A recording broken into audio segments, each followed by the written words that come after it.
Okay guys, someone's just asked me about sociology and social policy and what the hell to write. I've been through this stuff before. I've dug this out that I gave to my first years too. It's also based on the chart that I've given you on perspectives as well. So this all comes in together and I have covered it before.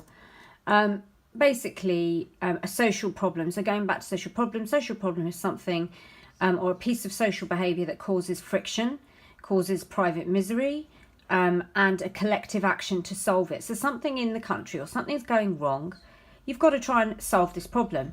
And policies are used to solve these problems. That's a basic way of looking at it. Sociological problems are basically any pattern of relationships that calls for explanation.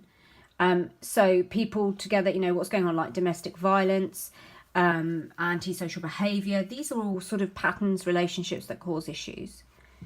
Sociology is basically, the whole point of sociology is social policy. It's doing research into relationships in the country.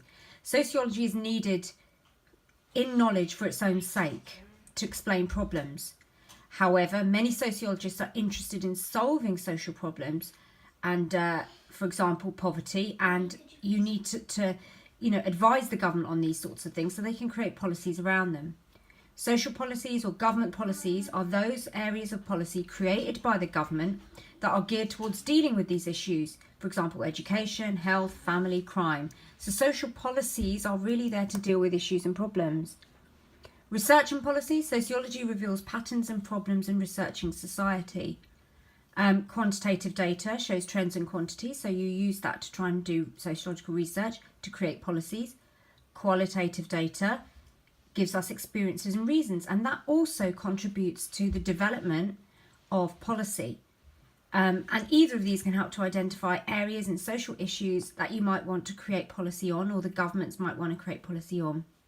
And many other factors, whether or not sociological will affect whether or not sociological research influences policy. So there's going to be lots of different factors whether or not the research actually makes it all the way into Parliament.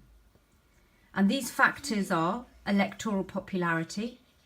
So are these governments or particular governments popular? Government ideology. What does the researcher's view agree with? So, what does the researcher, what does he or she agree with in terms of what the government is doing? Interest groups, pressure groups, businesses, all of these influence policy. Globalisation and the pressure of the EU and the International Monetary Fund, all of these contribute to the development of social policy. Critical sociology, Marxist radical feminists, they too also contribute to policy, cost funding and values too. Now functionalists, what do they say? They say the government acts for the good of its citizens. Everything's hunky-dory, pretty, beautiful, lovely, according to functionalists. The NHS, education, housing policy is all developed for a positive thing. The role of the sociologist is to pass objective positivist data, Durkheim, to policymakers. So the sociologist has to pass this positivist data on so that they can create policy. And then the criticism of this is not policies are not always aimed at creating equality. They may create more division. It's not all about meritocracy. Marxists, everything's about conflict, legitimising exploitation, maintaining labour forces, preventing revolution. So, example, education policies, the hidden curriculum, all of these sorts of things that are happening in schools are in the interests of the ruling classes, ideological state apparatus, Gramsci and hegemony. And when conflict arises, policies are offered to appease the working classes. And like pensions, minimum wage, this is all part of the false class consciousness. They think, oh, I've got a pension, I'm going to be okay in my old age. But what's actually going on is they're being ripped off. Feminism, again, a similar thing. Research has had a massive impact since the 60s. We know this through 1971. We know about the Equal Pay Act, the Sexual Discrimination Act, the 1990s. The act within marriage, all of these sorts of things have been changed and been lobbied by feminists. Education, children's books, learning materials have less of a gender bias. These are all policies. Family policies reflecting domestic and workplace changes for women. Domestic violence, women's refuges, police handling of cases, all of these things have changed. Why? Because radical feminists have been on that side. The new right believed the state should only have minor involvement in social policy. Okay, so the new right are all very similar to functionists. Sociologists, social policy should aim at restoring individual responsibility for the family's welfare. And welfare dependency, they're totally against it. They're all thinking that actually they're creating more misery for single parents, etc., etc. They need to get up off their backsides and go and do some work. This is according to right-wing Charles Murray. They support strong law and order policies. And then you've got the social democratic perspective. This is very similar to Marxists, it's left-wing, and it supports the distribution of wealth from the rich to the poor. So this is creating policies which make things equal.